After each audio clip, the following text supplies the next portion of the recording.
Okay, everyone. Well, look, we'll get going now then. Thank you so much all for joining us in this brave new world where we do so much online these days. So yes, I'd like to start by, I guess, doing the acknowledgement of the fact that at least I sit on Wiradjuri country down here, which is one of the larger nations in Australia. I'm not sure where you reside and what traditional lands you are on, but it's only fitting that we acknowledge the fact that this country was managed very deliberately and quite well, arguably, for many millennia. So we pay respects to elders past and present, and to your elders indeed. And we hope that we are able to one day be the elders for future generations that are proud of us and what we've done. Okay, so we're here to talk about microgrids, and interestingly enough, you know, it's one of those things that we find deeply exciting. We get a bit passionate about them, but we were a little bit inspired by the fact that so many other people did as well. So we've had something like nearly 150 registrations for this webinar, which is really pleasing, and a huge number of organisations represented. So there are peak bodies, there are farmer groups, there are farmers out there.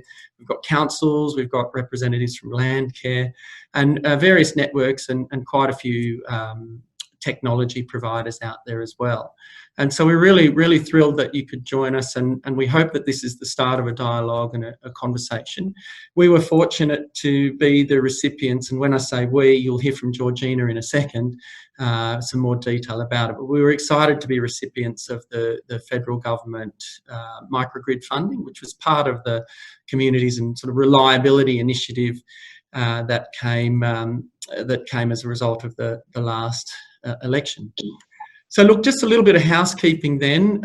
We're a little bit new at this too, so please be patient with us while we sort out, swap between slides and that kind of thing. It's the equivalent of, I guess, when people get up and down stage, isn't it, and walk up the stairs and adjust the microphone and all that. But, so yes, please be patient with us.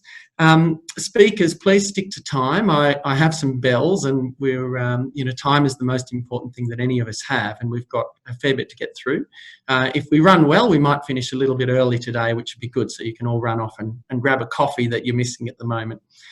The other thing is, just a little bit more housekeeping. Please keep your microphone on mute. We actually have the Big Brother capacity to mute you here. When we get to the conversation at the end, what we're hoping is that as we proceed, you guys can use the chat box. Now, if you're not familiar with that, then as you move your mouse to usually the bottom of the screen, you get a few options that come up there, and one of them is chat. If you click on that, then you should be able to type your message into the side of the screen, and that will allow us to see what everybody's saying. It's sort of an open thing where we see what you type. We've blocked the ability for you to talk to other people out of respect for everyone, I guess, everyone's privacy, but we can actually see what you're writing, and we'll be taking note of that during the day and sort of seeing the themes that we need to explore later. Any specific questions you've got, we'll try to address later on. But we also may ask to speak to you individually, and we can pull you up. If you're desperate to talk or add something, please let us know via the chat, and we'll endeavour to get back to you and open up your mic and camera so that you can share with the group, particularly later on. Okay, so I think that's most of the housekeeping going. We're now going to switch to hear from Georgina. And Georgina is the CEO of Queensland Farmers Federation. She's actually held a multiple of board positions, including currently the director of the Waste Management and Resource Recovery Association of Australia, specialising in stakeholder engagement and advocacy with both political and public stakeholders. Georgina describes herself as passionate about positively influencing the current risks and challenges for our environment. So we can't really clap here. I suppose we can. Maybe there's a little icon where you can clap to welcome Georgina. But Georgina, what I'm doing now is opening up the slide presentation. So hopefully people can see your slides now. And we're on the first one with all of the logos, and I'll just move to the second one, which describes the project, the objective. Over to you, please, Georgina. Thanks, Ash. And good morning, everyone. It is absolutely fantastic to see so many people attending this microgrid webinar. I would just like to acknowledge that I'm attending this webinar from the land of the Turrbal and the Jagera people here in the Brisbane area. So just a little bit about Queensland Farmers Federation and really where this project came from. Here in Queensland, we have a federated model, and QFF represents 21 industry associations that are peak and national bodies, but they represent around 14,000 farmers across Queensland in the intensive and irrigated agricultural community. So when we had a look at putting this microgrid project together, really our project objective was to support regional and remote communities, including but not limited to our agricultural partners, to investigate whether establishing a microgrid or upgrading existing off-grid and fringe-of-grid supply with new energy technologies would be cost effective. And that was really because, you know, here in Queensland, our farmers have seen increases in electricity prices from anywhere between 150% up to around 300%, depending which tariff they were on and if they were also classed as a small or large customer. So price was obviously in our minds here, but we also know that a lot of our regional and remote communities also have problems in terms of reliability of energy supply. So it was also to find out really if microgrids not only could be more affordable for energy users, but would also give us that reliability that so many of our enterprises need. So there's 4 research questions that essentially underpin this piece of research. The first one is, you know, can microgrids actually enhance the competitiveness of our agricultural industries, particularly irrigation, by optimising our energy consumption and generation across multiple sites? And we've actually done quite a bit of work here at Queensland Farmers Federation in the world of energy efficiency, but also renewables on site. And we know, for example, that feeding excess electrons back into the grid up here in Queensland is quite an issue. We've actually got an ECA-funded research report on our website into the barriers of feeding electrons back into the grid. So it was about, you know, if we're also generating electricity, how can we best make sure that we're using it to its full potential? Another research question was at what scale and in what locations could microgrids benefit agricultural enterprises, communities and energy networks? And this again acknowledges that here in Queensland we actually produce an awful lot of renewable energy through things like our sugar mills and other agricultural enterprises. So, you know, are there going to be opportunities to really harness the renewable energy that we're already generating from some of those large-scale plants? We're also looking at how should microgrids in agricultural communities best be approached. You know, is it through solar? Is it storage and energy sharing models, that peer-to-peer trading?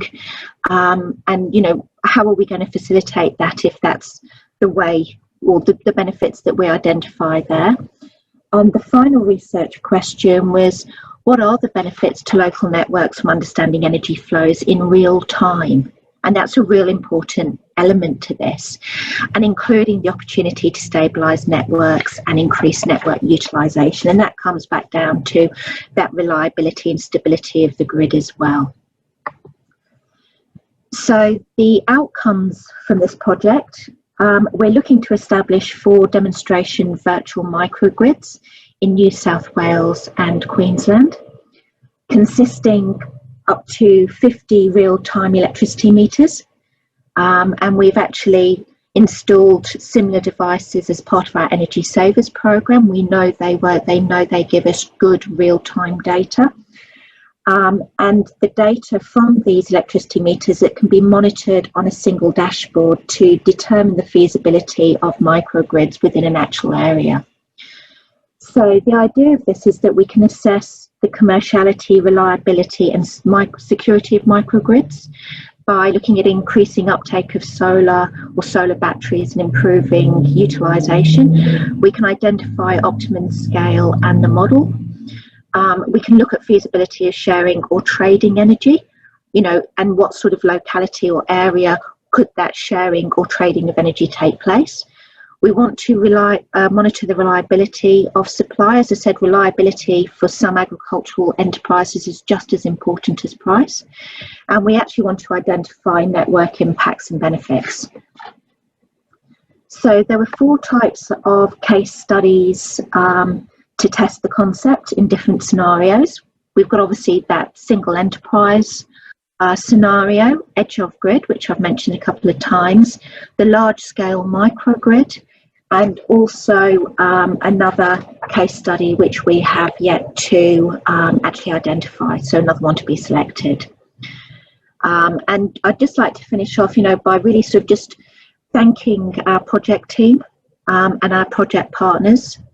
They are essential, particularly the energy networks as well as our technology advisors, to ensure that we get really good outcomes from this project, because it could be a bit of a game changer here, not just in Queensland but in other states. So thank you very much, Ash. Back to you.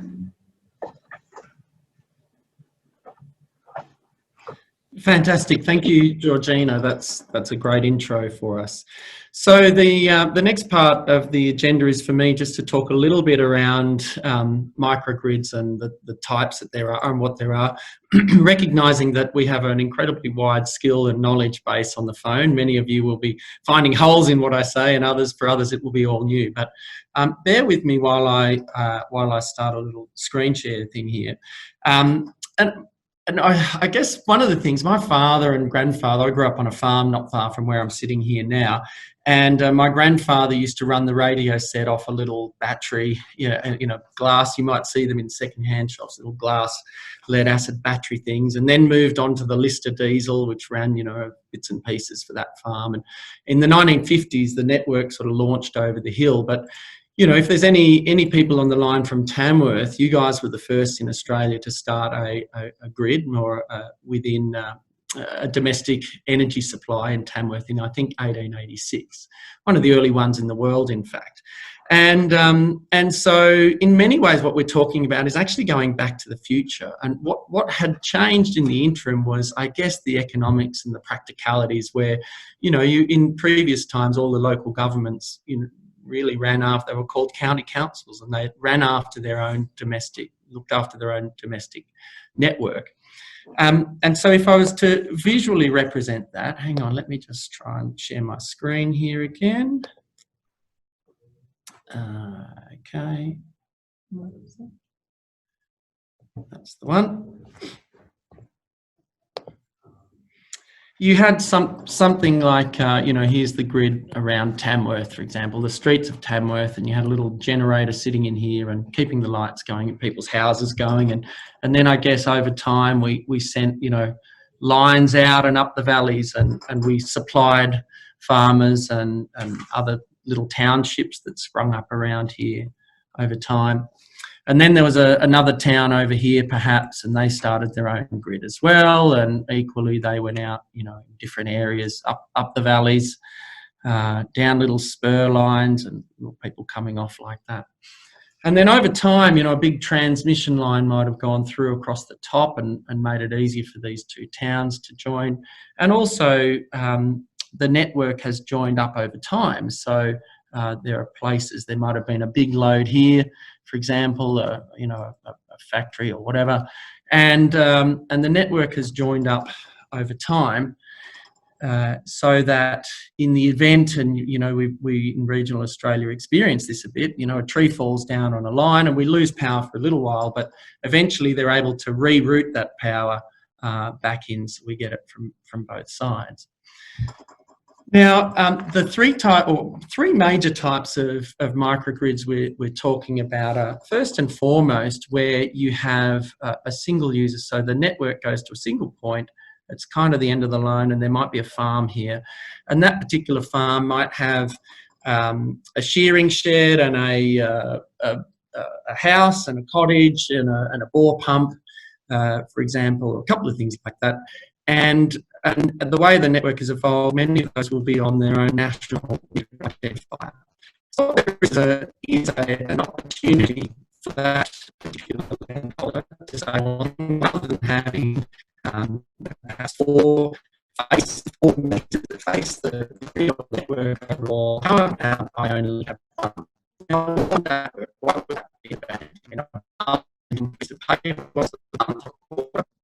Well, for many of you will realise, but for those who don't perhaps, that your energy bill is made up of two broad parts. There's some fees and charges and programs, but two main components, one of which is paying somebody else to generate energy for you. That's the generators. And then the other major component is paying somebody to get that energy to your house or your business or whatever it is. So when you have a meter into the network, you pay for basically the service or the value of having that meter, which appears as a standing charge on your bill. And then you also pay for that energy to be delivered to your door. So you can see that there's some rationalisation that goes on here. If you're paying for energy to be delivered to one meter and you're only paying one lot of standing fees for that meter, then there's some potential cost savings to be done out of that. Now, it's not always simple, and we'll go into that a little bit later, but for an individual property owner, they effectively can have a microgrid. And this can seem, you know, like a radical proposition, but this is happening all the time, you know, with commercial buildings in large cities through to developments that, you know, this is not brand new, this concept of a microgrid.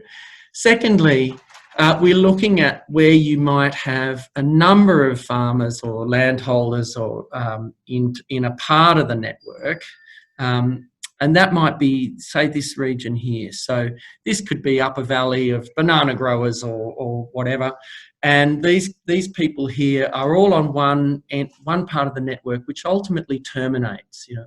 So the question we're looking at here is it possible, in fact, to effectively break the network here and say, well, hang on, let's have one connection point to the network there, and let's all of these people within here work together and see if we can't share energy, if we can't use energy, change the time we use energy, generate energy within that consortium, if you like, within that group, and create a regional microgrid.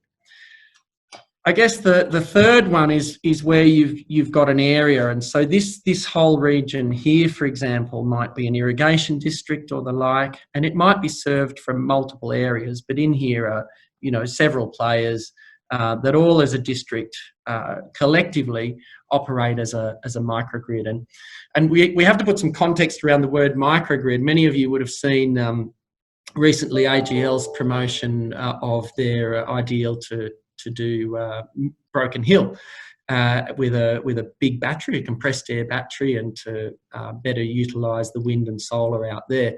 Well, that's a microgrid of 22,000 people in a lot of factories. So it's I guess the world's biggest microgrid. So, you know, there are questions of scale in here that need to be answered as well, which is part of the project. But the central question is, well, can all these people work together? In what sort of models and what physicality and practicality would that regional microgrid occur? And then finally, we're talking about sort of the reason we put other in is recognising that you don't know what you don't know, I guess. And so part of what we're looking at there is, well, is there a concept of, say, I don't know, almost like subsidiary microgrids? You know, what if these three people here developed microgrids but had some collective power within the network to operate as microgrids? And that might be where you start to merge into things like energy sharing and virtual power plants and operating like that. So that's sort of a pretty high level and in sort of microgrids. In terms of the operation of them, it's not just about cost reduction and sharing energy. There are opportunities to work together in terms of matching loads and controlling demand, as well as generation, which would assist the network overall. these areas of the grid, say up here, for example, you know, are notoriously fragile. And I think the DNSPs, the distribution networks providers that are on the line, you know, often have a bit of a headache dealing with that sort of area because there's only a few customers, it's expensive to maintain, and you have edge of grid effects. So very much part of what we're looking at is if there's ways to make the life easier for the network providers as well. Okay, so that's about it for me. I'll stop screen sharing there. I hope that's made it a little bit clearer for you all. I've just had a note to say my speaker is not working. Please check your connection. Can everybody hear me okay? Maybe there's some hand raising or something we can do to show, or a chat window. All good here.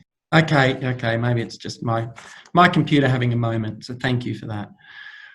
Okay, so now I'd like to introduce Peter Arkle. So Peter is the CEO of New South Wales Farmers. He's had a background in natural resource and environmental management, and he's held policy positions with the Australian Government, particularly the Department of Agriculture and Water Resources, and within the National Farmers Federation. So he's also had a heap of commercial experience with Syngenta before joining New South Wales Farmers and now being the CEO. So again, a nice virtual welcome to Peter. And I will stop my video and we'll enable some screen sharing. Good morning. Good morning, Ashley, and good morning, everyone on the call this morning. It's great to see over 100 participants on such a really interesting topic. Is my sound okay there, guys? Yep. Yes. Great. Thanks, Ashley. So I've got a few slides which should pop up shortly, but Stop there. Thank you. The focus of my presentation this morning is a project that New South Wales Farmers is moving ahead with over the next 12 months or so, focused on energy options in the dairy industry in the north of New South Wales. So I've titled my project Striving for Win-Wins, because that's really the goal here, looking for wins for distributed network service providers, but also wins for farmers, importantly, on the critical issue of energy. Just first start with an acknowledgement. The project I'll be talking about is funded by the Department of Primary Industries in New South Wales under the Climate Change Research Strategy. And they've funded both the first phase of the project and the second phase I'll be talking about today. Just the next slide, please.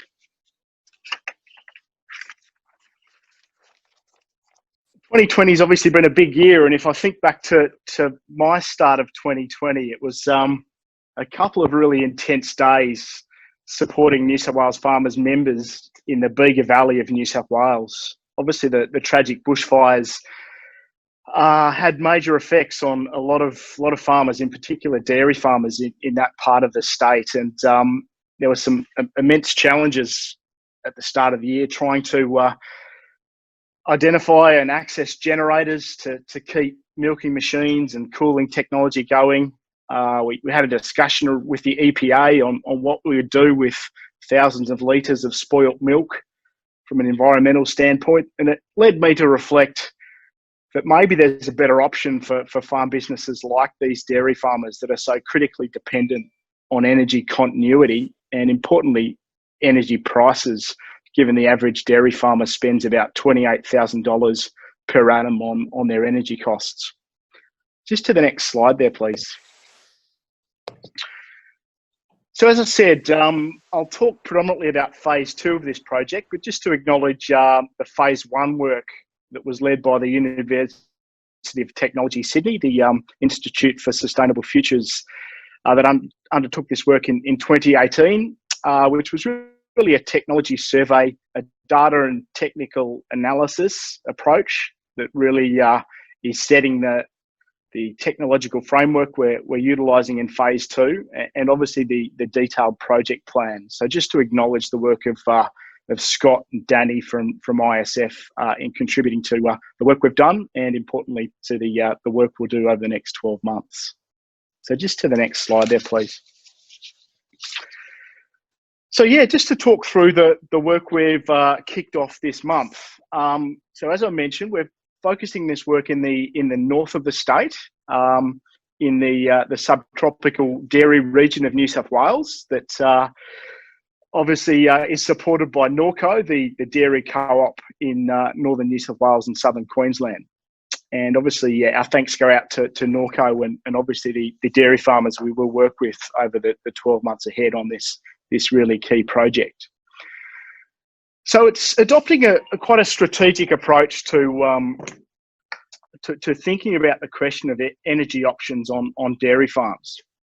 So the first piece of work will be led by UTS and will be conducted in cooperation with Essential Energy, really doing some spatial network opportunity mapping to ultimately identify around 10 dairy businesses that would potentially benefit from a deeper dive in terms of potential energy options, both in terms of optimising network support for those businesses, but also importantly, in the context of today's discussion, exploring potential opportunities for off-grid options supported by renewable and battery technology. So once we identify the 10 farm businesses, we'll look to do that deeper dive on through the mapping work. We'll then be moving to some on-farm energy monitoring to really deeply understand the energy demands of those businesses and to identify potential options moving forward to optimise the energy support for these farming enterprises. The goal there will be then to move to 5 more focused case studies there, and that's where we really start to really delve into to obviously options around demand management, load management, technology improvement on farm, but also excitingly we start to look at some of the renewable and microgrid opportunities on these farm businesses, and we'll be working with the University of New South Wales in that sense with their deep understanding of both the New South Wales energy network and obviously renewable opportunities that might deliver new solutions for the farm businesses involved. The goal from there, importantly, is to really flow through to some practical outcomes here. When I talk about win-wins, there are potentially some real wins for Essential Energy coming out of this project through better dealing with some of these last mile issues that we know are very costly for network providers, are challenging in terms of reliability, and obviously potentially create headaches for farm businesses, as I've touched on in the bushfire example. So that the goal coming out of this work will be to put forward some strong proposals to Essential's demand management incentive scheme to hopefully build the investment case to get the investment required, hopefully in a number of cases to drive some microgrid and renewable investments to deliver better outcomes for the network and obviously better outcomes for the farmers involved. I think we're quite excited that the framework that will emerge from this work obviously is very transferable across a range of farm businesses, and picking up on Ashley's whiteboard presentation there are lots of these kind of last mile dilemmas on the edge of the network. So we potentially see utility for this work across horticulture, across irrigation enterprises, and a range of farm and processing businesses that are very energy intensive. So that's quite exciting in terms of what might emerge from our work over the next 12 months. So just to the next slide there, please. So I've touched a bit on benefits coming out of this work, guys. And the next slide there really just touches on obviously the dual benefits that will flow there, both to farmers and regional agribusinesses and to network service providers, particularly Essential in this case. So if we just move to the next slide there, is really just the timeline for the project. So we've officially kicked off in partnership with that DPI support on the 1st of August this year. and that the project will take place between now and May 2021, where we hope to be in a position to have those robust business cases developed. Hopefully some focused and positive discussions with Essential around demand management incentive scheme opportunities, and obviously a big job to articulate the outcome of these case studies to both the dairy industry in New South Wales and further afield, but as I mentioned, hopefully extending the insights from this project to a wide range of energy-dependent agricultural businesses across New South Wales. So my final slide just thanks obviously our investors and collaborators on this project. As I mentioned, Dr. Kathy Waters and the great team from New South Wales Department of Primary Industries that are doing an excellent job with their climate change research strategy. Scott and Danny from UTS, University of New South Wales, Norco, and importantly the dairy farmers that we look forward to working with in the months ahead, and obviously Essential Energy, particularly for supplying that critical network data that will really drive a lot of the approach here. So yeah, thanks Ashley. Look forward to any questions. That's great. Thank you very much. Thank you very much, Peter. That's great. And we're really pleased that you could participate in this call. Obviously, that's important work. Poor old dairy industry's copped a bit of hammering on multiple fronts. It's great to see some positive outcomes there. We're going to move on now. It's been a bit of talk about the network, and we have representing network interests at the moment. We have Joshua Harvey. He's the head of strategy at Essential Energy. He had extensive experience in software and systems design, both in Australia and abroad, and he joined Essential Energy as head of innovation in 2017. Soon became the head of strategy, so known as an innovative thinker and considered a specialist in business turnarounds, operation and restructures, and winning buy-in for change is how Joshua is described. So we're glad to have him here today. Joshua, can you... there you go, we've got him. Excellent. Thanks, Ash. Very much appreciated. Now I'll just try and share my slides if I could.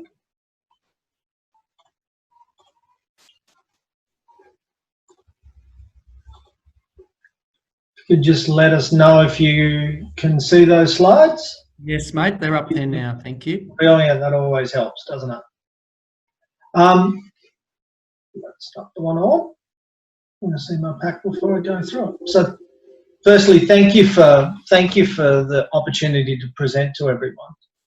I suppose first and foremost, what we wanted to do was kind of go through what we look to be as a company, which is really helping the communities we serve to be able to share and use energy for a better tomorrow.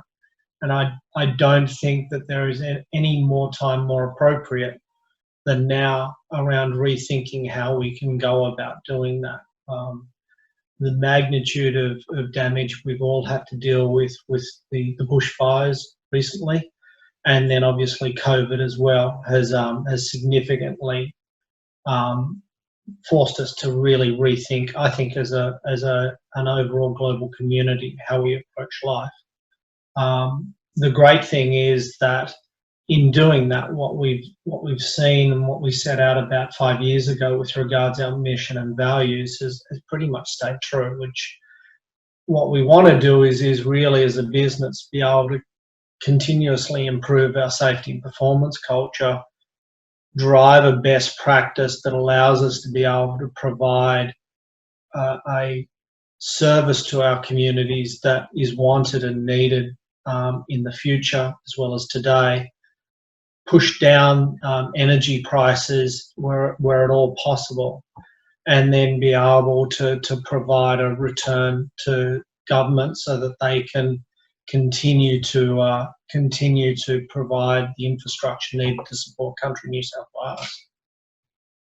I suppose sounds obvious, but a lot of people don't really understand where distribution sits versus the energy supply chain, the other players in the energy supply chain.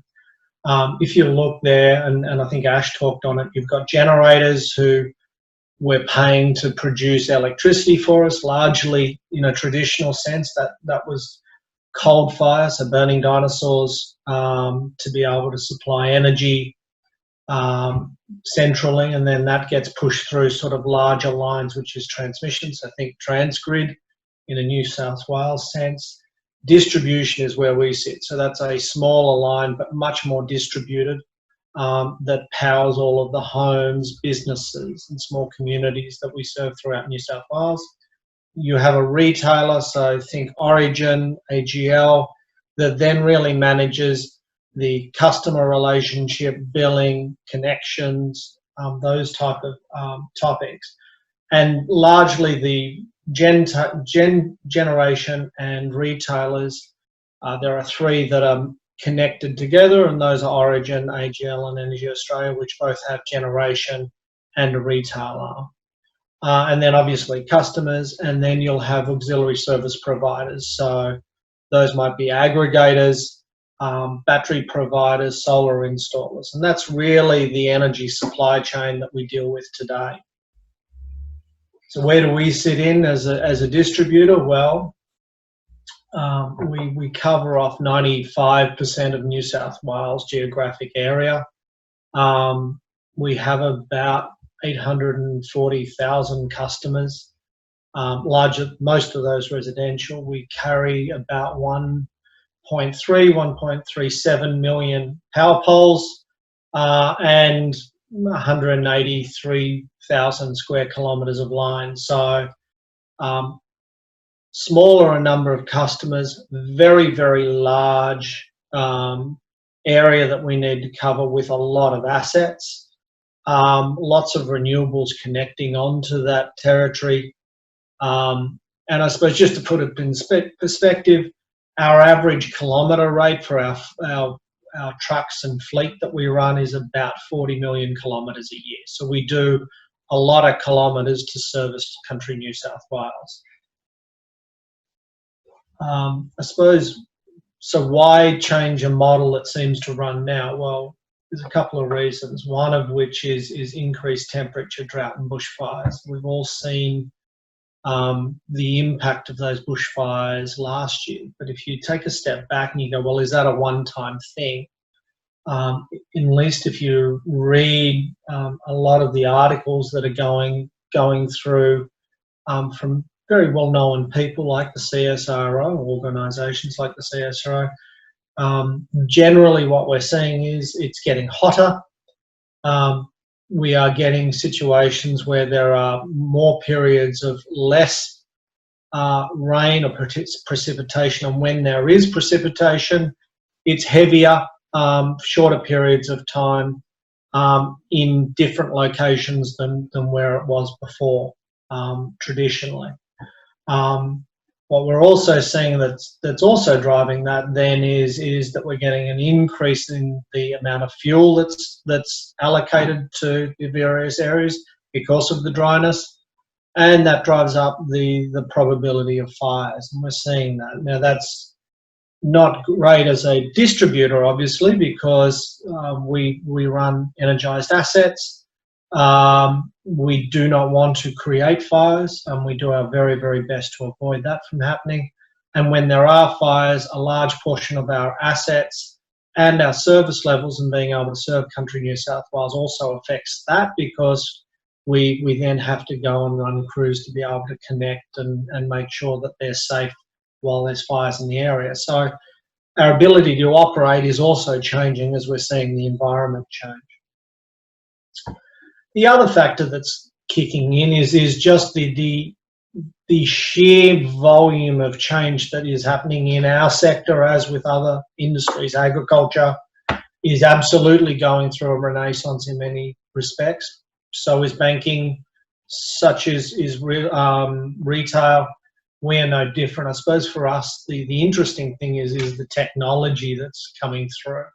Both technology that we can use, so storage is a great example of our ability to be able to supplement traditional poles and wires with different technology at a better price point, but also renewables, so photovoltaic, What we're seeing here, if we look back over our shoulder to 2010, what we saw was sort of the average capacity of a panel that you would buy off the street was sort of 2.5 kilowatts. You play forward 10 years, you're starting to see just from one panel, a significant increase in the ability for that panel to generate energy.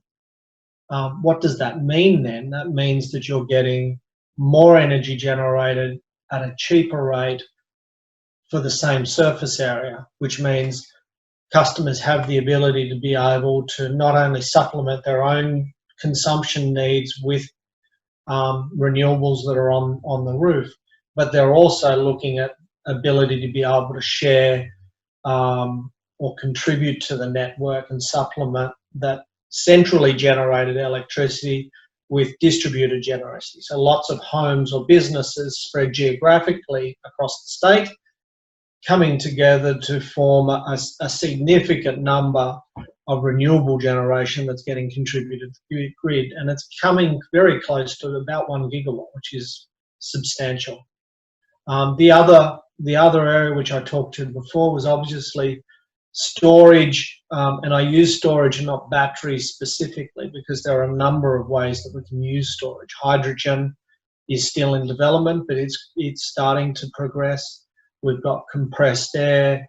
There are lithium batteries, obviously. There are a number of other storage devices. Hydro is used very commonly globally, less so in Australia. And the price points that are coming through are actually now at a level for certain applications that are quite economical to start to take advantage of. Not everything at this point in time, but we're seeing that it's at a point now where for the right application, it is something that you need to take into consideration. The other interesting thing is around storage is that storage is not storage. Storage, we need to look at what you're trying to use storage for before you can actually look at seeing where it's going to be economical. For an example of that, hydro energy is very, very good at storing vast amounts of energy and then dispersing that over time. It doesn't disperse quickly, but it allows you to be able to store energy and take large customers and supplement that for long periods of time. Whereas a battery is probably a higher price point, but will only be able to store for a certain period of time and needs to be much more specific about how it's going to support customer needs. The challenge with also some of the batteries is that they're what we call stackable, not scalable. So from a price point of view, when you go and use a battery, you don't get economies of scale necessarily the more people you put onto that battery. What you'll get is that capacity is still set. And as you need to increase the capacity of the battery, that cost curve stays pretty much the same. Whereas hydro is scalable, which means that the more people you put on there, your price curve comes down. So being able to be very, very, very diligent about how you're using storage is important at this point in time. But again, another nucleus as to why we need to look at how we're changing our service for the customers we serve. I suppose the energy distributors' optimization dilemma is we really at any point in time for any decision we're looking to balance three major areas. One is the business economics. It needs to be able to be viable both from a company point of view but also from a customer point of view. The way that the energy system is managed or regulated means that we have consistent charging across our customers, which means that if we are trying to reduce costs for one area, if we're not reducing the overall cost base, then that cost that we're saving in one area gets distributed to another customer group. So part of what we're looking to do is make sure that we're cost efficient and viable across the overall business, which means that energy prices come down for the group and there's a fairness there. The other thing that we're trying to make sure is that our customers' expectations are being met. So it's desirable. There's no good having a technology out there that customers don't want to use. And so part of when we're making decisions, we're trying to make sure we're balancing that with what the customer's expectations are of us. And then it's also engineeringly sound. There's no good in having a very viable business that's saving lots of money. Customers are really comfortable with that because they've got very small bills, but the network is ridiculously unsafe and falls over as a consequence of those decisions. So we need to be able to balance out that it's economically sound, that we're running a business that's sustainable and can continue to be, and that our customers are satisfied and the expectations are there. And so any point in time that we're going through this, what we're looking to do is make sure that we're balancing all three as best we can.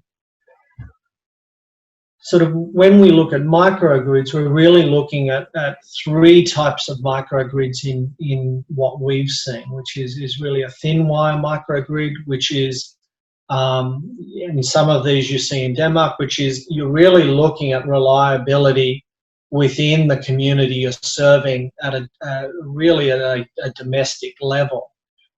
With a thin wire that is sort of just topping energy up and keeping a loose connection for that community. You've got a reliability microgrid where you may actually be running a stock standard network, but you have the ability to be able to disconnect that community at any point in time and still keep the node up and running as if it was connected. And you do that with batteries and switching techniques. And then there's islanded microgrids, which are completely severed from the network and run completely autonomously. I suppose for us at this point in time, we always need to balance that out with what we're regulatorily obliged to do, and that's around our safety and reliability standards.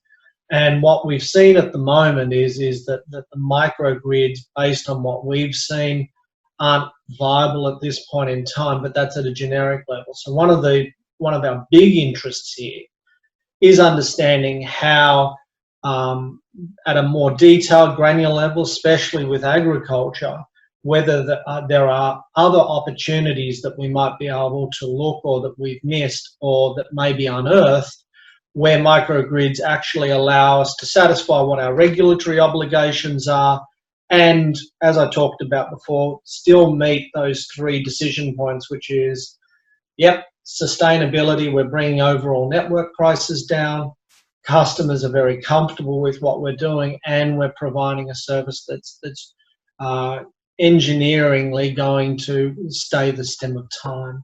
In doing that, one of the things that we're looking to do is make sure that we've got better reliability and security where needed.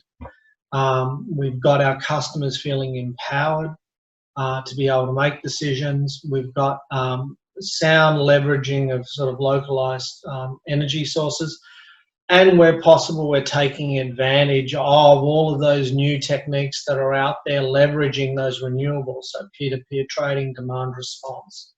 And so that's where our interest is. And I suppose with that, I'll finish up on that slide. Thank you, Ash. That's great. Thank you very much, Josh. Yeah, that's good and stimulated quite a lot of questions, which we've been cutting and pasting to deal with when we get there. I particularly enjoyed your voice to text stream. I don't know if anyone else was watching that struggle. There was one nice thing. Adam, more detail, granny, it said, but it was really good. I'm glad you did that because it's we often forget that some people might struggle with hearing and that would be a very useful service. So thank you for doing that. Right. Our next speaker is John Davis, and John is coming along to give us sort of some practicality, some insight into, you know, it's all very good to talk about the idea, but how does it actually come off? He's an electrical engineer. He established a company called Sustainable Energy Design in Orange in about the year 2000.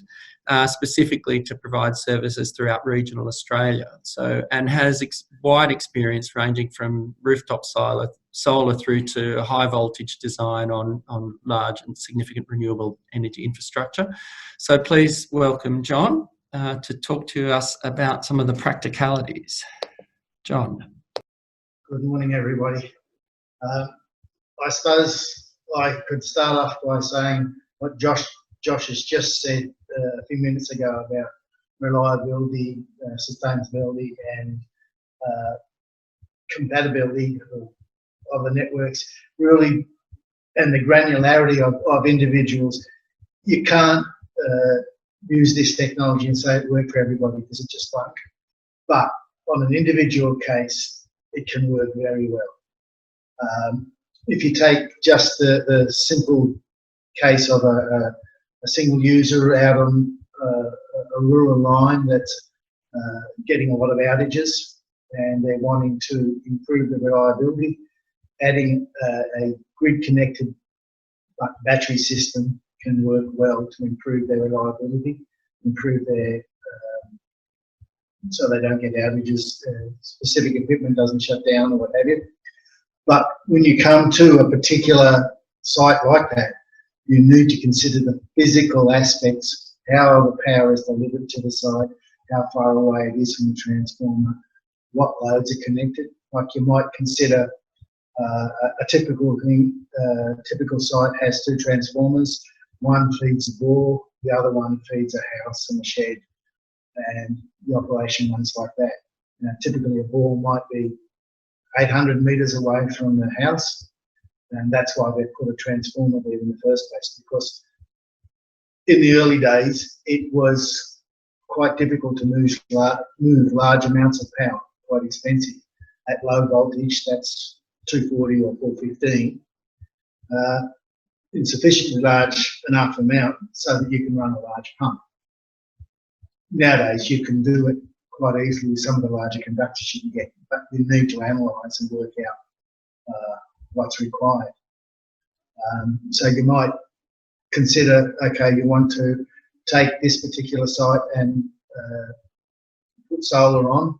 You might consider using a solar pump for the bore, or you might consider running underground low voltage from the house into the shed, where you might put the main solar and the main storage, and you'd still maintain, if you can, the connection with the grid, because the grid is a relatively reliable source and is cheaper than having a backup generator. There are possibilities coming in that you can put that, Essential Energy are starting to consider using battery storage systems to supplement or augment their supply, but it's still early days. They're still just, as Josh said, just considering looking at the possibilities. So that's a single user client. That works well. Done properly, it works well. For something like an end of line where there's 2 or 3 people, you usually distances maybe up to 1 kilometre apart or more. And then when you consider doing that, then you actually consider taking over some of the HV assets. And that means you take on a maintenance obligation. You've got to keep the poles up in the air. You've got to stop them falling over. You've got bushfire prevention requirements, and what have you. So it's a little bit more of an ask, but that's not to say it's not done. We've got a number of clients that are doing that on their own property. They might have up to 4 transformers, and they're putting in large amounts of solar. Not using, they're putting in storage as well, but they're mainly putting it in to augment their heavy loads during the day, so they minimise they're making savings on their operational costs, and the economics work. But each site is different and has to be engineered individual. It's got to be, and the economics have got to stack up before you go ahead with it. So there has to be a game. If you consider the islander type approach, where you take a whole community out, it's a much more complex thing. It takes into account usually larger amounts of power, and it involves a lot more assets. And usually, I know there's one or two that have been done in Western Australia, and there's one in the process getting underway in southern New South Wales. But there's annual maintenance on plant, there's marketing, you have to make it available to each of the people in that island section of the grid. You have to give them choice so they don't have to buy off you. So it gets a bit more complicated when you get more than 2 or 3 people, but it's still worth considering. Another client of ours is going to have for 6 months of the year excess power. So what they're considering now is what can they do with their excess power, and that's a significant amount of excess power, talking in megawatt hours per day. And they're considering they're an agricultural enterprise. They buy in a lot of ammonia for fertiliser, and they're considering on-site ammonia production. So there's an agricultural advantage that comes straight away by taking control of that power and putting some investment in energy generation. They hadn't thought of it first. So I suppose the takeaway message is it works well at a site where it's feasible. So you have to look at each site and consider the pros and cons, distances involved, the amount of load. If it's only a small load, you'd be better off doing it this way, as distinct if it's a large load, and what have you. But it does work. Yeah, thanks.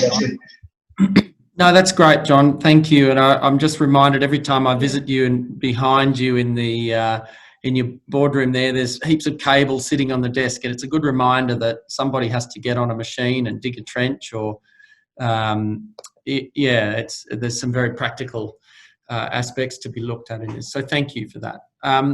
We also know that there are some, well, I guess they're practical in a different sense, social and governance considerations, and to introduce those to the group, we've asked Gerald Arends to speak with us. He's been in the renewable energy for well over a decade now. He's the director of both Como Energy and Pegasus Legal. Both of those businesses are really geared at helping create a clean energy future, providing advisory and development services to regional communities, particularly around distributed energy. So please welcome Gerald to speak to us about the social and governance considerations of microgrids. Yeah, thank you, Ash, for the introduction. It is indeed good to see so many people interested in this field. Now, what I will try to cover, and I will use my best endeavors to keep to the time allocated, is speaking briefly about the emergence of microgrids, objectives that we might want to consider, core functions in the electricity supply, which I think picks up some thoughts that other speakers have already addressed, and then talk about 4 key challenges when we need to think about the governance structure for microgrids. Now, when we talk about the emergence of microgrids, where have they actually occurred at a larger scale in Australia? One area is apartments in strata title, and the other area are shopping centres. And to our mind, they have really been strong in those fields because there is a natural ownership structure available for the microgrids, and not only ownership but also management structure. There is also a regulatory impetus in that if you have a strata title or a shopping center, you find it easier to get the necessary license exemptions to actually run the microgrid. Whereas once you need to cross property boundaries, it will become more challenging, not impossible at all, but more challenging to get the relevant licenses or exemptions for licenses. And obviously in the apartments and strata environment and in the shopping center environment, while microgrids are more prolific in those fields, they're also kept in check, and that is due to the retail contestability. So even if you're embedded in a microgrid, you can still go to a different retailer if you don't like the offering in the microgrid. And then more recently, obviously we see more precinct developments like Barangaroo or Central Park in Sydney, where you've got a variety of customers and variety of businesses and residential users, but you also cross property boundaries. And that actually then starts really throwing up a lot of governance issues. What objectives do we want to pursue in a microgrid? I think it's really important to get clarity on that. Cost saving for customers is, to our mind, one critical impetus, because you need to have an incentive to change the status quo. If you can't achieve a cost saving, the question is, what is the benefit of moving to something else? Now, obviously, for some regional communities, it might also be reliability. And for some communities, it might be a sense of community ownership and control that you might want to see. But cost savings are still also a very significant driver. What we would also need to achieve is fair long-term decision-making. We're talking about assets that probably have a lifespan of 35, 50 years. If the microgrid needs to be invested into, if somebody needs to build poles and wires or generation assets, we need to think about an adequate return for investors. And we need to think about whether we can deploy regional energy sources, in particular renewables. Now, all this will make more sense once we start breaking down the energy supply chain. And I think Joshua's slide were really good in that respect. We've tried to do the same thing here. We need to distinguish between generation, distribution, and retailing. And in a business as usual scenario, you've got a variety of generators, large coal-fired power plants, gas-fired power plants, hydro, solar, wind. You've got a monopoly provider, and this is really important to understand, a monopoly provider on the poles and wires. And then you've got a variety of retailers, the large ones, the small ones, and anything in between. Now, if you look at a renewable microgrid, you still have generation. You still need to put electrons onto that microgrid. And that might either come from the wider distribution network or transmission network, or it might come from within the microgrid. So you might have a situation where you have local generation from biogas generator or solar or battery or even the gas-fired turbine. Again, you have a monopoly situation in terms of the grid infrastructure. The poles and wires need to be owned and managed by one entity. So even in a microgrid, you have a monopoly structure. And I think this is very, very important in terms of addressing the governance structure. And then on the retailing side, you have, again, contestability. Just because you create a microgrid doesn't mean that customers that are embedded in the microgrid cannot go to the Origins and AGLs and Innovas of this world in order to get their electricity supply. But in a microgrid, you also have the opportunity to do other things. You can create an on-selling offering. You can create energy sharing models, which are much harder to implement on one of the existing larger distribution networks. When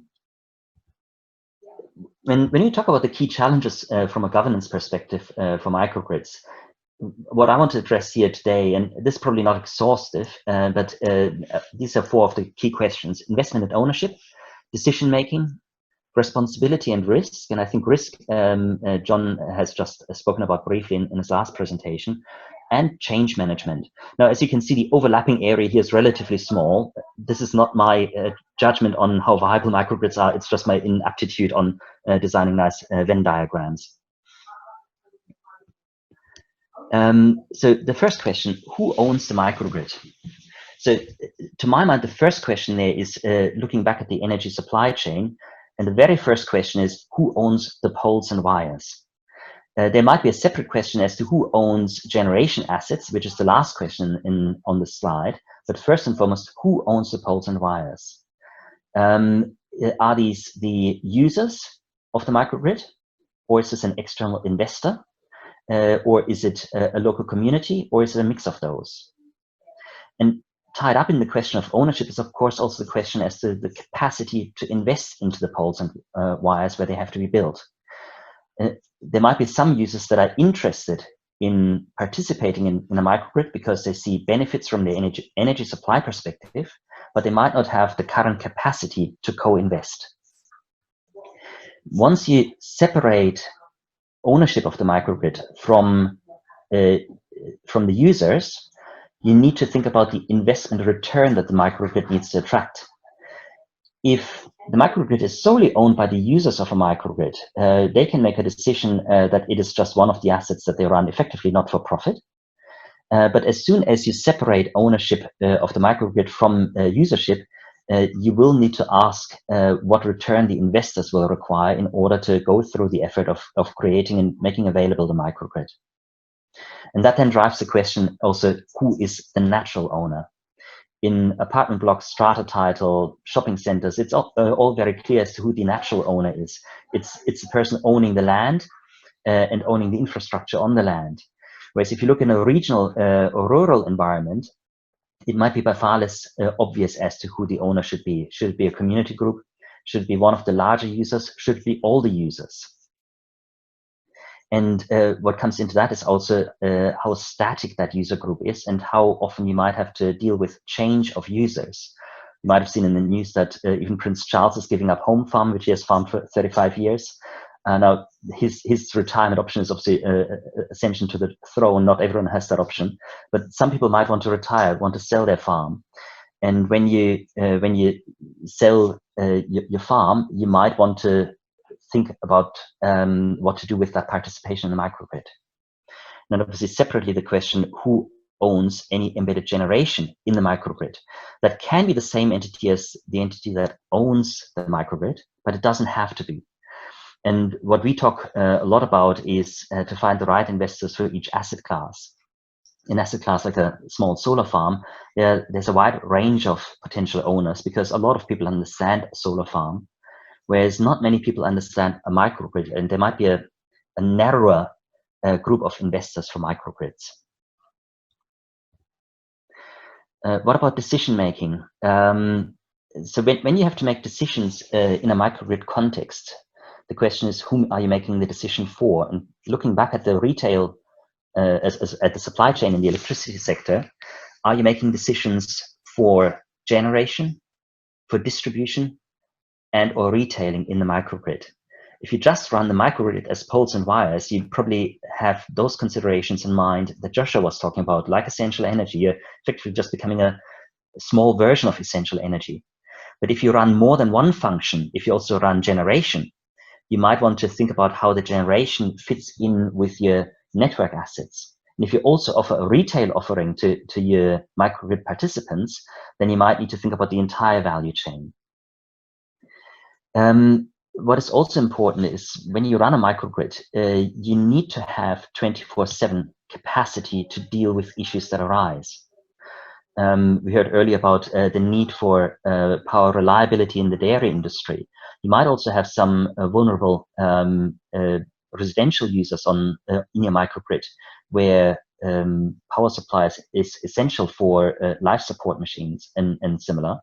So if you take on a microgrid and take on the supply of electricity to commercial and residential users, you need to have the ability to respond very swiftly 24/7. So who can take on that decision-making function?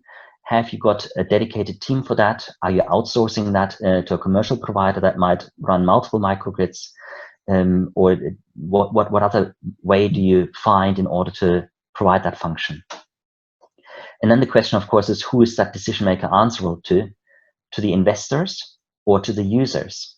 And depending on whom you look at, you might get different outcomes. If you look at an separately invested microgrid, investors will want to see a return and a minimization of their risk. whereas users might wish first and foremost to see reliability of electricity supply.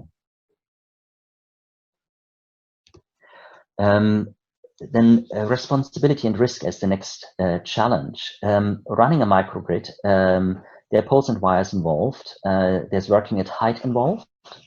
There are high voltage assets involved. So who is taking on managerial risk in that respect? There are work health and safety responsibilities that you need to meet, electrical safety responsibilities, but also ethical responsibilities, such as looking after vulnerable customers. If you offer a retail, or if you have a retail offering in your microgrid, say on-selling of electricity or energy sharing, who actually takes on the commercial risk of retailing in the microgrid?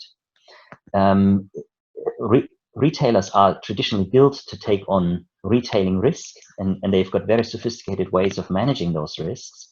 In a microgrid, that might fall back onto the users or onto whoever operates an energy supply arrangement in the microgrid. Again, here, obviously, the 24/7 availability is a key consideration, and the technical management. And if you put someone, say, a local community in the ownership position in a microgrid, and you find willing community members to be, say, on the board of a microgrid cooperative, do those individuals get a return for the risks that they take in those managerial functions? So that's something to be considered. And for my last slide, change management. How do you manage changes that occur in the microgrid? So how do you manage cost changes? Say you've got labor cost increases in the regions, and that means the linesmen that you need to deploy from time to time will require a higher payment, and that will have an impact on the user charges. So how do you cost that? How do you pass it on fairly? And what control do the users have in that microgrid to ensure they're not being abused? Obviously, essential energy is subject to strict regulatory oversight in terms of its pricing decisions. You might not all agree with those pricing decisions at all times, but at least there is oversight. So how do we manage that in a microgrid, say, on a contractual basis? Who makes decisions on changes on tariffs for electricity supply? How do we manage usage behavior, demand profile changes?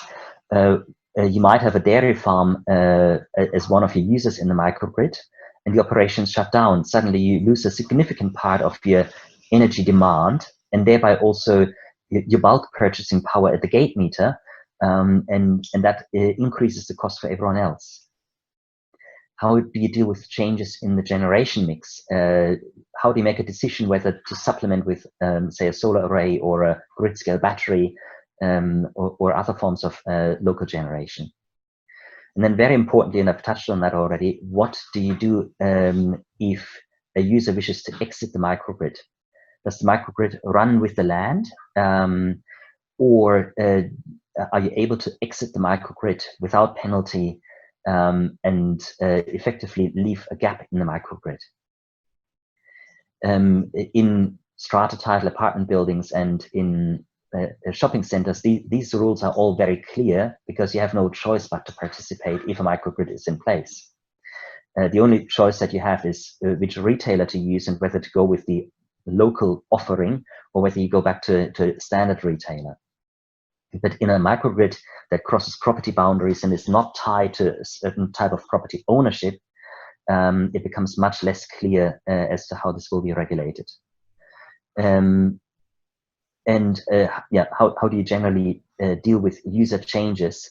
You have some buy up a property and that person does not wish to participate in the microgrid, but suddenly at the gate of that property, there's no longer the essential energy network, but it's a microgrid because the microgrid has taken over the essential energy lines or has built new lines. So suddenly you have a user that doesn't have network connectivity on day one. So how do you deal with those sorts of scenarios? Now that was, four slides of many complex questions. There is no straight answer. We're working through some of these questions ourselves at the moment. Como Energy supports Clean Kaura in one of the other grant-funded projects under the federal government program. And we'll be quite fascinated to see what answers we will come up with on a lot of these questions. So at the moment, more questions than answers, but happy to take questions or comments. Thank you, Ash. Thank you very much, Gerald. That's fantastic. And yes, that's the job of lawyers, isn't it, to raise lots of questions. So you've certainly done that. And you're right. You know, I mean, the technological barriers rarely last for long. The governance and social ones are sometimes the trickiest. But so that's sort of a bit of a pivot for us in the webinar today, in that we've spent this first period sort of, I guess, trying to educate or inform around the various sort of aspects of microgrids, and we hope you found some value in that. We're just going to run a little poll to see what you might want to know more of in the past. So hopefully that's popped up on your screen now. We're hoping that we're able to do this for more. We're building a community of interest and able to do more of these. So if you can tick on which one you think you'd like to learn more, is it social, legal, technical and practical, the peer-to-peer trading element, or other projects, you know, real examples. So we'll just let that run for a little while here. Oh, well done, crew. We've got a lot of participation on this. Thank you. This is really helpful to inform us of where we head. Okay. You can keep talking. Yeah, it looks like quite a few people are looking for the practical aspects, technical practicality. It's pretty even though. Okay, we'll just let that run for another 10 or 15 seconds. That's great. We've stabilised now. Thank you very much for providing that feedback. We'll just end that polling, please, Maria. And then now we'll move on to the second sort of phase of what we're talking about, which is where we're introducing you to the to more of the team and providing more knowledge around the actual project, and importantly, how some of you on the line might be able to participate. We're certainly looking for that, and we hope to form relationships out of doing this. I'm going to start by introducing, well, there's Andrew, Jennifer and Karen, and ask these guys to introduce themselves and talk a little bit about where they fit in with this project. I'm going to start with Andrew, please. If you could introduce yourself and talk about your perspective on this particular grant. Thank you, Andrew. Thank you, Ashley, and thanks for looking after us today, and thanks to all the previous speakers. It's been really interesting so far. Yeah, our team at QFF's been looking after the Energy Savers program for the last couple of years. Been doing a lot of work with farmers on farm efficiency and renewable energy. Sorry, Andrew, you're a little bit hard to hear there, mate. Could you perhaps speak up a little bit? Okay, closer to the microphone. Yeah, so we've done 180 audits throughout Queensland on farms and learning a lot about the on-farm consumption and potential for renewable energy. And this just seemed like the next step to be able to understand how, if farms could collaborate outside their own national meter identifiers, and so collaborate with other farms in the district, they could achieve economies of scale and sort of get optimised energy solutions in those districts. So yeah, this is a pretty important next step for us at QFF to understand now that farmers can see what they can do individually, how can they work as a local group to optimise energy consumption across local networks. Yeah, very hard to hear there, sorry, Andrew, but I think we got most of that. I'll now ask Jennifer. Can you please introduce yourself, Jennifer? Hi everyone, so I'm with Cotton Australia and we're a member of Queensland Farmers Federation, and I was involved in the grant project that Georgina mentioned at the front of the webinar, which basically set the scene for the technical barriers that we're trying to tackle with this feasibility study. So obviously we're looking for a fourth site in Queensland or New South Wales, and it needs to I guess, fill a gap as much as whether it's a single enterprise or it's an edge of grid.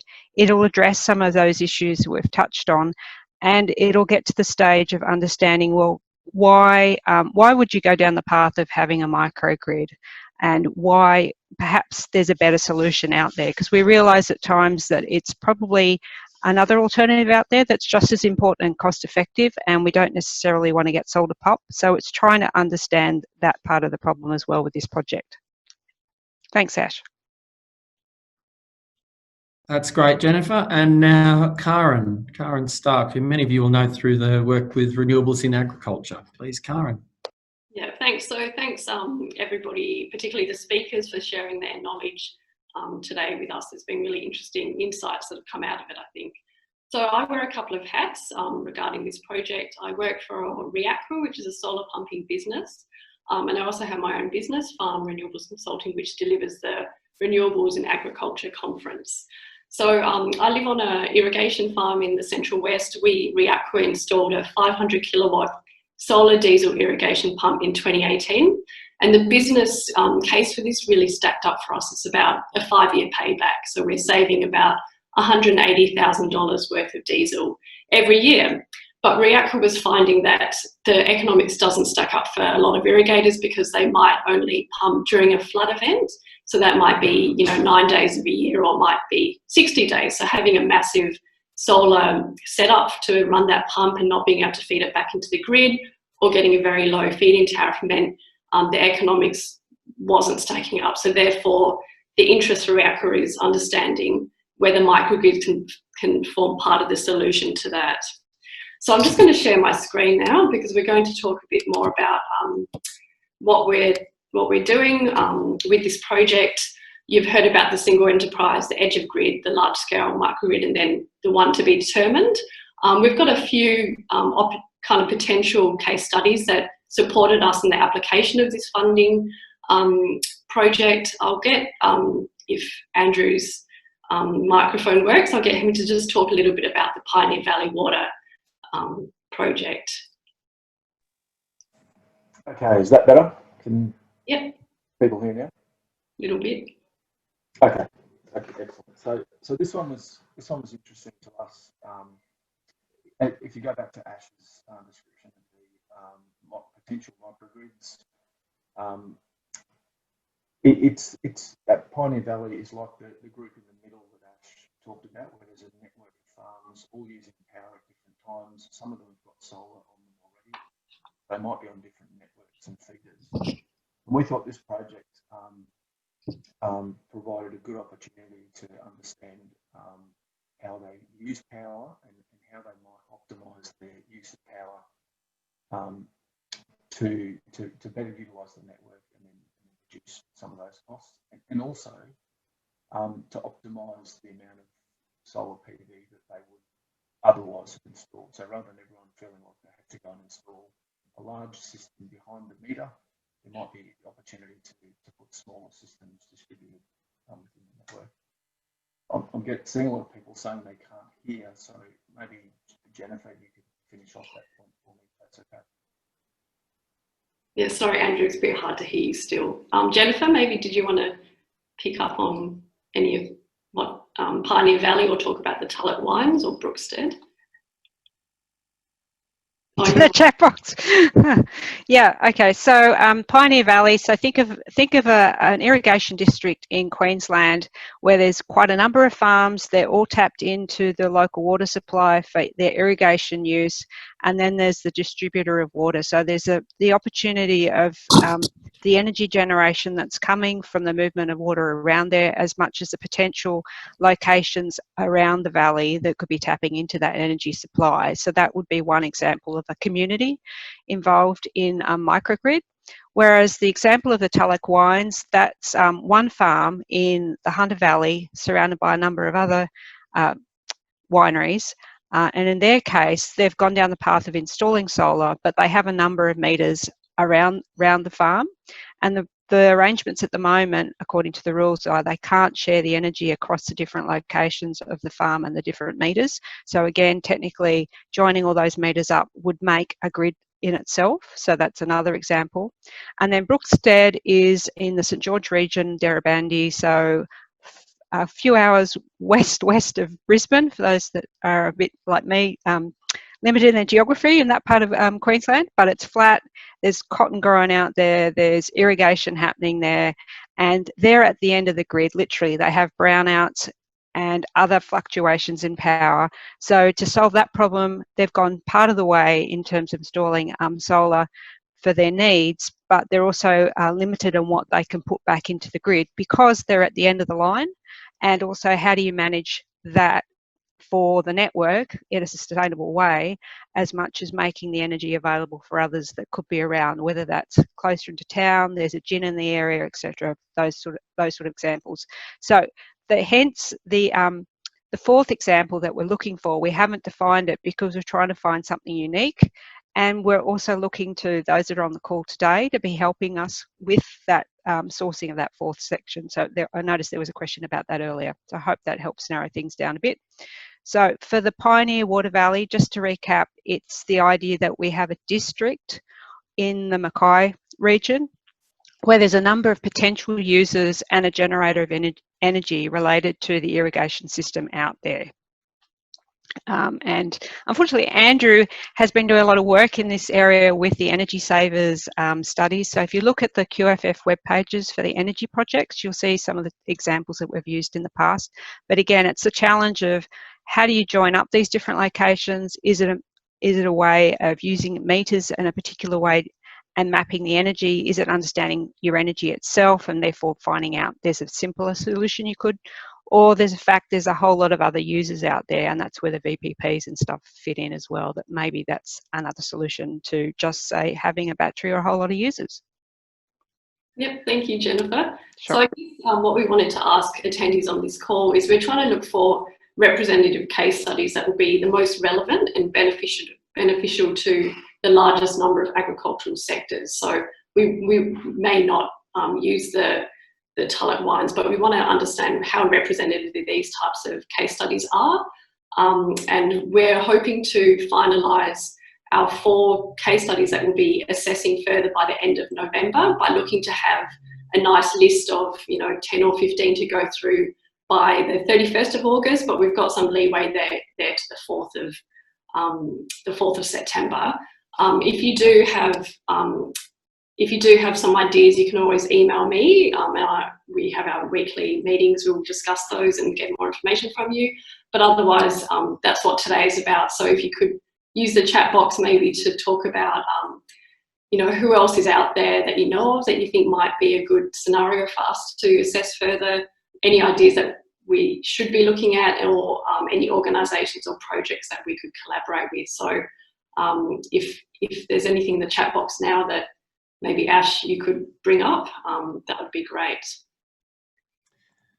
Yeah, sure. Thanks, guys. So, while people either chat or the other thing you could do is perhaps even put your hand up, indicate to some that you'd like to speak, and we'll unmute you and involve you in the conversation more broadly. I should point out too, my role is in the consortium is somewhat of the bridge between the business plan development and those sort of broader project issues and actually the technical conversations that are required as well. And we're very conscious that there's other things happening, and we may be able to leverage projects or other funding or things that you guys are doing already. For example, there's been some indications on the chat box, some of you might have seen, around EVs, electric vehicles, and their ability to be part of a microgrid in terms of soaking up or stabilising or some of the services that the EVs themselves could provide, I guess, within the constraints of what they might actually be used for. So, we're very interested in talking to a range of people. Okay, so here we go. We've got Gregor's talking about, I know the ARENA bioenergy roadmap is on its way, but yes, would be great to get more out of the resources we already have available. I guess partly, there's a few questions. There's a bit of a theme coming through there saying, well, we've talked a lot about solar, but is it just about solar? Well, the short answer is no. And in fact, it's about part of why we're putting the monitoring in and getting the the picture, the profiles of when energy is used within that microgrid, is so that we can look at what would be the most sensible energy source to match to that. So most obviously, I guess, if there is a building that requires operation during the day, it might be a packing shed and you only run a day shift, then solar energy production is very well suited to that. Whereas if it's a nighttime facility, you might be irrigating at nighttime to avoid evaporation losses, and then clearly that's out of sync with the solar. So, you know, these are some of the things that we're investigating, and of course biomass, which a lot of people have raised, is a really important dispatchable or potentially dispatchable energy source. Chirithanka, I hope I haven't completely badgered your name there, but is working on a microgrid project in Western Australia. Who can I contact? Well, there's either the email invite that you received for this has my details, or Karen has given yours there before. Would you like to talk a little bit about your project now? Because if you would like to, we're very happy to bring you onto the screen. There we go. Okay.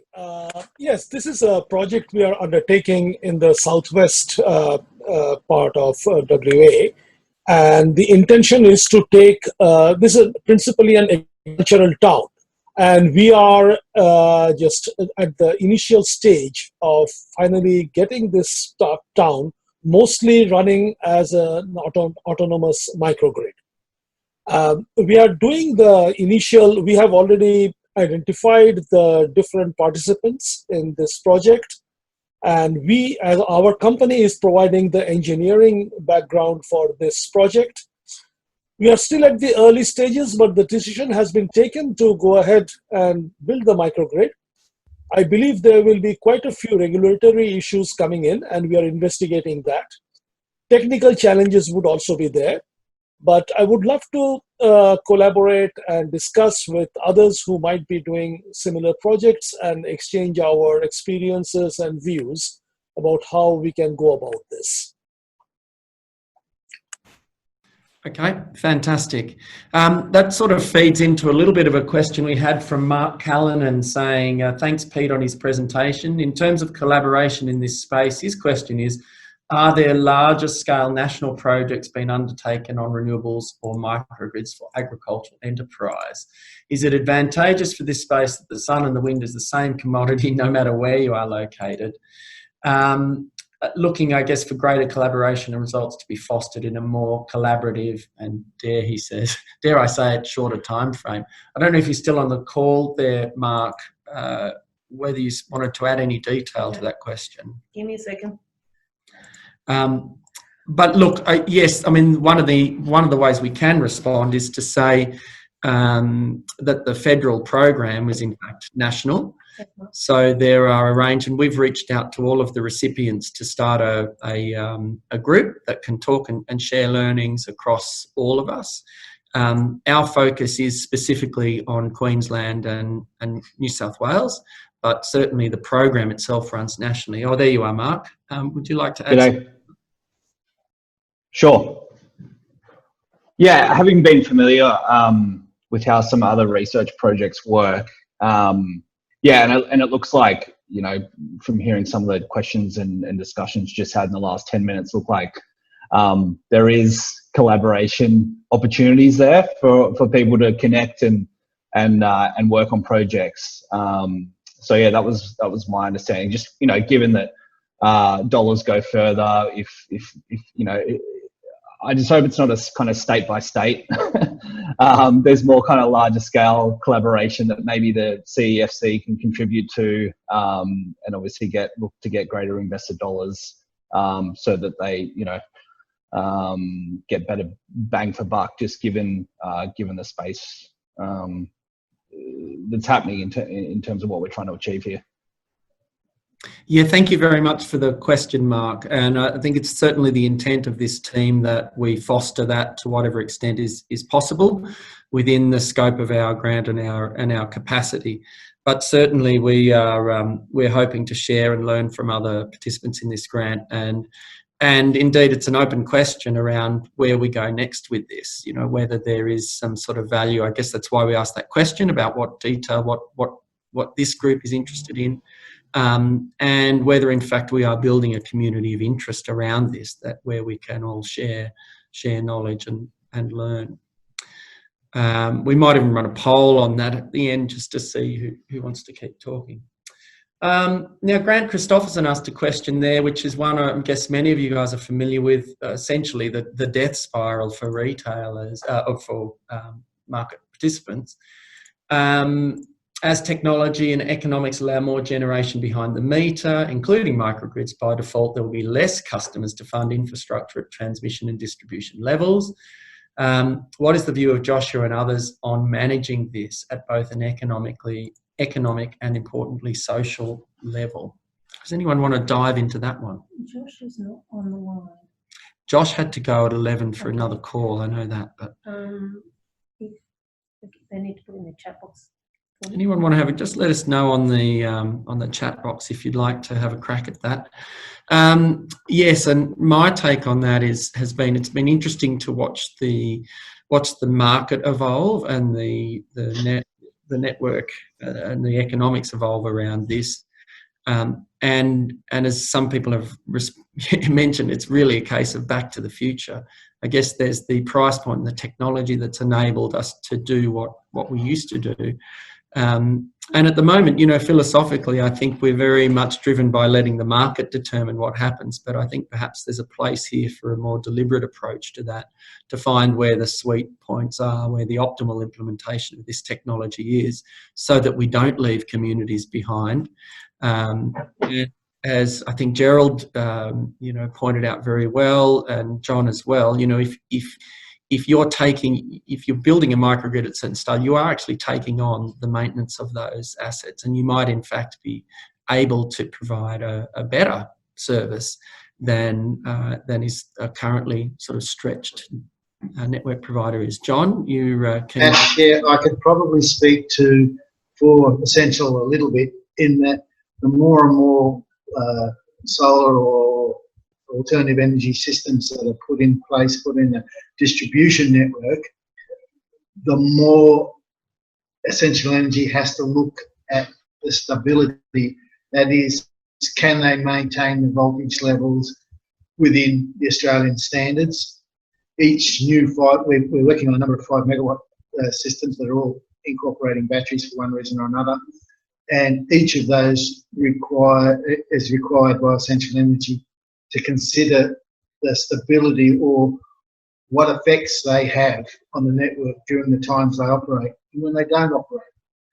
So the addition of a lot of small-scale solar, especially in the urban and city areas, has had its own issues, and the more that it's added into the grid, the more it will change the nature of how power is delivered and how stable the grid is. And that's one of the big problems that the network distributors and the AEMO people are trying to come to terms with. A generator that runs off a coal-fired power station or a gas generator is large. It's unaffected by a small change in load, whether an increasing load or a dropping load.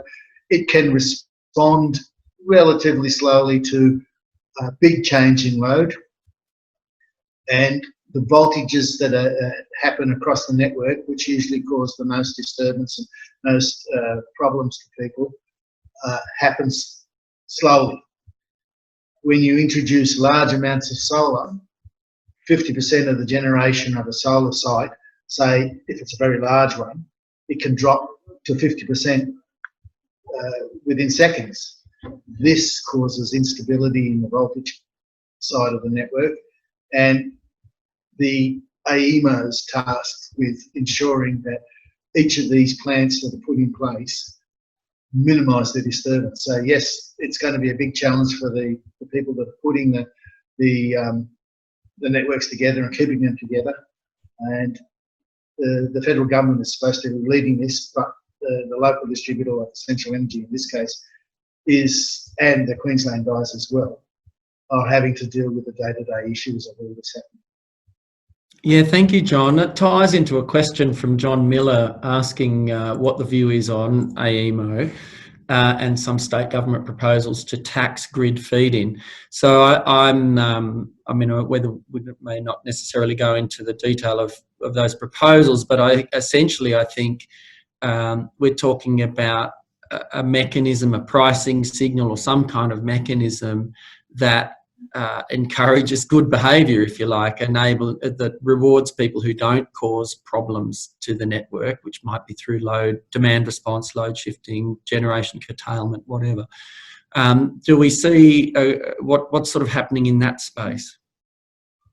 I'm only on the very edge of that space, but I do know that AEMO at the moment are looking for sources of generation that they can call into play, or loads they can call into play in a contingency basis. They're especially trying to manage what's going to happen this next summer. So that they're looking at solar generators and wind generators and saying, if you put a battery in, we will pay you to make that battery or some of that energy available on a contingency basis. That helps support the network. So they're aware of the problem. It's taking time, and technology is moving faster than the regulators can. So watch this space, it's going to keep on changing. There's a great comment there. I'm not sure if you guys can see it, from Mark Sun, around saying, well, microgrids don't have to perpetuate the death spiral. And I think we agree with that here. We think that, and part of why we've been so proactively engaged with with both Essential Energy and Queensland Energy is indeed to find the spots and ways that we can help deliver positive outcomes. Mark, you might want to speak to it, or also there's above that Stephen from where at Planet Arc Power, I'm guessing, talking about dynamic voltage management. It sounds like you're on the knowledgeable about the technology platforms. Stephen, would you like to contribute to the conversation?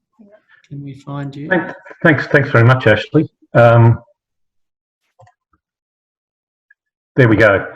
Thanks very much. Yes, Planet Arc Power, which is based in Brisbane, have over the last 7 or 8 years concentrated on coming up with an affordable behind-the-meter solution to ensure voltage management can be performed dynamically to stop curtailment of exported surplus energy by network operators. We're about to launch our flagship project within the next couple of weeks, which will demonstrate at scale with a large big box retailer how that works, particularly using a battery and exporting the surplus to take advantage of FCAS markets.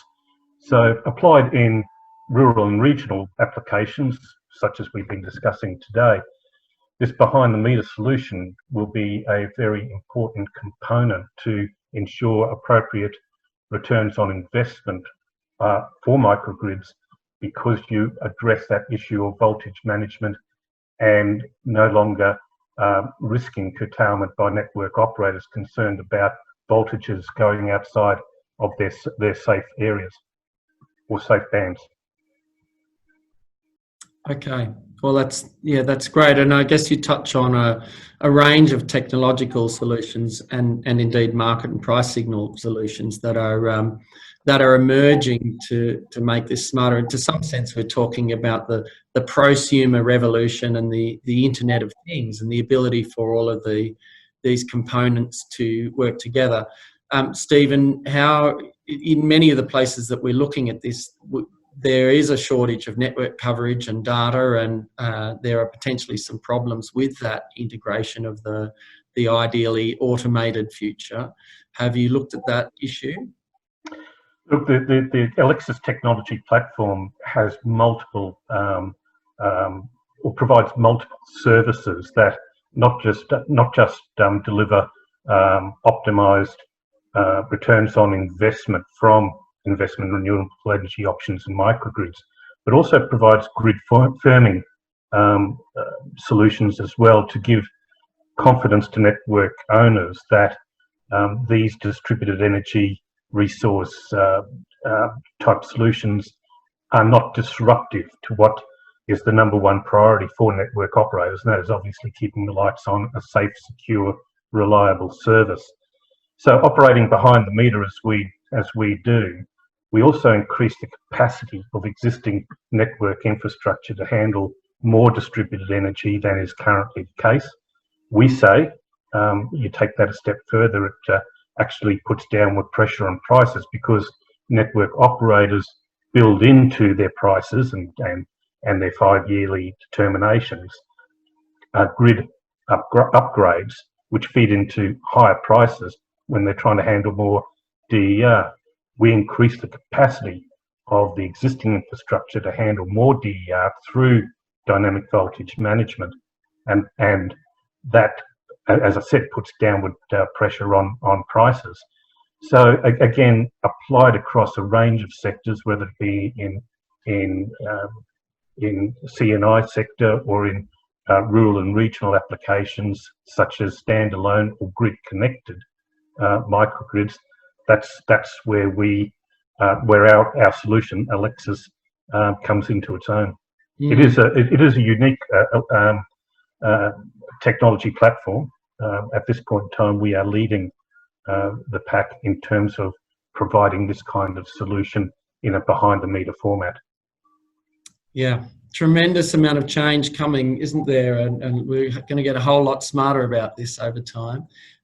Sally Hunter has asked how we'll decide on the location for the 4th microgrid yet to be decided. Well, we should specify that we actually haven't decided on all 4, because part of this process is to blow the lid off to some extent and make sure that primarily what we need to do is meet the requirements of the people who paid us, the federal government. So first and foremost, it's alignment in what we said we'd do and what they want us to achieve.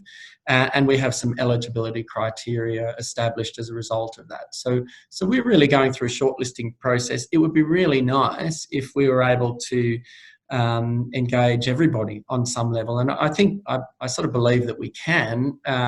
For example, if somebody wants to participate and they've already got really good granularity on their metering, well, we may be able to factor that into the engines and the modelling that we build. So you know, it's very much an exploratory phase, but we have first and foremost to meet the requirements of the grant, and that's what our eligibility criteria are about.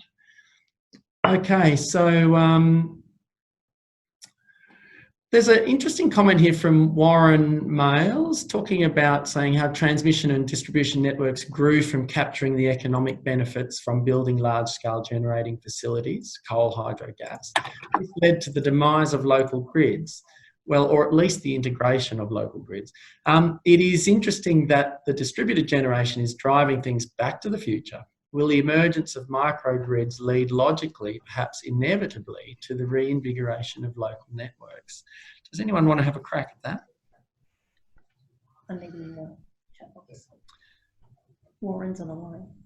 Warren, you're on the line. Do you want to talk more about that? There you go, Warren. Yep.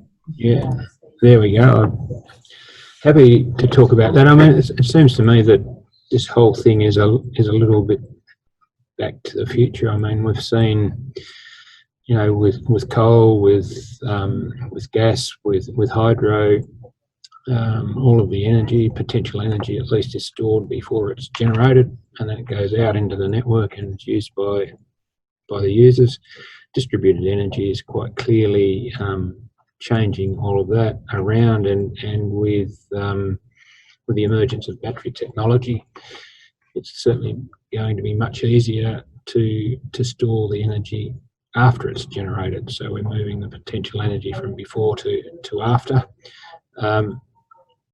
It seems to me that brings the microgrids and local networks into much sharper relief than probably previously. In your little chart, Ashley, at the start that you penned on your whiteboard or your virtual whiteboard, I think really told the story quite well of where things have gotten to. And I think the challenge for the regulators, particularly the regulators, is is to envisage a future where there is much less reliance on those big transmission networks, and again the locals come into their own because it's generated in my backyard and it's sold to you, so let's to speak. Yeah, look, I personally, I'm seeing that. And one of the things, I'm currently working on a large or mid-scale solar project for a council who wants to share that energy locally. And when we did the research piece on the local community, we found that 100% of recipients valued the fact that energy was generated locally. There's certainly some parochialism out here. And so we know there's a hunger for that to occur, and I think people are a bit, not so much necessarily with the network providers who are heavily regulated, but certainly with the retailers. The retailers have been the new banks over the last few years, and there's not a lot of love lost between customers and retailers. So people are hungry to find, I think, more solutions. And more broadly, if I could posit that perhaps as a planet, and COVID might have helped this, we're slightly falling out of love with globalization. So, but look, Ashley, just one further comment on that, and that probably links back a little bit into the project that Andrew, unfortunately, we couldn't hear him describe with respect to Mackay and the Pioneer Valley water up there. In our industry, I'm with the sugar industry, we've got a lot of local generation of electricity, not just from the solar PVs, but from our sugar mills who generate electricity as a byproduct of the sugar production process. And our frustration is the expense of grid electricity when we know that the nearby mill, often within 50 k's of the farm, is producing this renewable energy that it simply can't get to its farmers on an economic basis because of the whole regulatory structures associated with the grid. We've also done a lot of work with Sapir and other consultants that suggest that we are on non-congested parts of the grid, and yet our pricing framework suggests that we're paying congestion prices for the delivery of electricity. So we're looking for ways to get around that and to deliver the electricity that's much more cheaply, or more economically, I should say, than current systems. Yeah, I think Gerald, and in his presentation, pointed that eloquently, saying, well, who's the natural beneficiary or structural leader of a project like this? And one of the things that is already strong in agriculture is the cooperative, the history of cooperatives or groups working together in order to do that. And depending on what scale you define local, I guess, we would certainly hope that certainly one of the areas we're looking into is like, well, how does it affect productivity and enable agriculture to be persist long term into the future. I just want to throw open now to Andrew and Jenny and Karen. Is there anything you want to add, because we've just got to the last few minutes before we wind up, and I just wanted to throw back to you guys. Anything we need to address, or questions, or what we need to Yep, so thanks, Ash. Just to reiterate, this project, I know that there's a lot of people from Victoria, WA in this call. This is about New South Wales and Queensland for the funded project, but we believe there'll be a lot of transferable kind of knowledge that's built from this that hopefully will apply to other scenarios.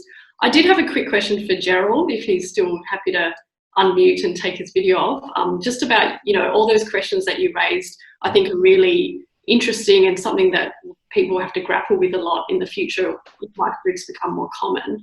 How do people actually make those decisions as a group? Do they need lawyers? Are there precedents that are being set, or case studies that people can learn from? I think at the moment there's an almost infinite variability in models that you could deploy, and I think what we'll see over the next couple of years is that platforms like the present here today will distill ultimately individual governance structures that are tried and tested, and I've got no doubt there will eventually be sort of precedents available publicly, like in the cooperative space, where you've got a cooperative builder where people can just go get a system set up. I think similar things will happen in the in microgrid space.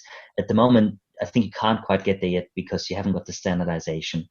So once people know what is actually viable and tested, there's no doubt going to be a standardization process that will ultimately drive down the cost. Okay, thank you. No, that's really helpful. I guess the other thing to say is we're building a bit of a community of interest through this webinar. We've asked you what you want future webinars to focus on. So we'll keep the list of people that are registered today to continue this discussion, and we'll pull in other speakers as well as we go along based on some of the topics here, which the majority of people said they'd like to learn about other projects happening on microgrids. There's quite a bit of chat about people that are implementing them, technical practicalities as well. So we'll be in touch regarding that. But again, you know, we would love to hear any leads that you have of potential case studies for this project before the 4th of September, ideally by the 31st of August, if that's possible. Get in touch with one of us. And there's that one last poll, Ash. Yes, yeah, no, just about to run that there. You'll see that up now. So look, we'll get you out of here by 12 o'clock as agreed. And just to reiterate where Karen started there, this poll is really to see whether we've achieved at least one of the aims, which was to raise the level of knowledge, notwithstanding that many of you already know a lot. But it'd be useful if you could flick that before you head out. But just once again, thank you all so much for joining. I really hope you found it useful. Certainly we did, and we appreciate your time and participation. Thank you very much to the speakers for their time and energy. And we look forward to staying in touch with you in the future. In the meantime, stay safe, look after each other, and we'll catch you down the track. If the core group and speakers would like to remain on the line, we might just do a little debrief once everybody's headed off. Thank you very much.